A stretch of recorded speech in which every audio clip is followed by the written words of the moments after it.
taksih kawula minangka talangatur panjenenganipun Bapak Ahmad Riyadi kepareng nyuwun pangapunten ingkang sakathah-kathahipun ijawet mbok bilih sadangunipun sugeng Ibu Hajah Siti Faisah binti Muhammad Isnur nggadhahi kathah kekirangan sadangunipun bebrayan lan lelunggan wonten ing madyaning bebrayan agung ing tlatah Purbosari khususipun lan Wonosari.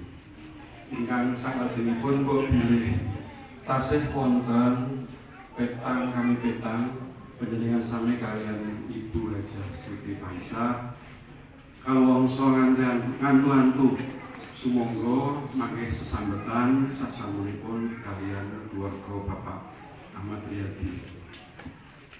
Salajengipun dumateng para taksih kepareng mbok bilih wonten ingkang badhe ngersakaken nderekaken paring panghormatan terakhir ngantos dumugi pasarean kalawarga ngaturaken gunging panuwun mbok bilih boten tasih wonten jejiban tebih saking raos panundung namung keluarga ngaturaken sugeng kondur mugi-mugi rawuh panjenengan wonten mriki dados amal ibadah ingkang insyaallah pikantuk piwales ingkang murwat saka dalasan langgeng saking Allah Subhanahu wa taala.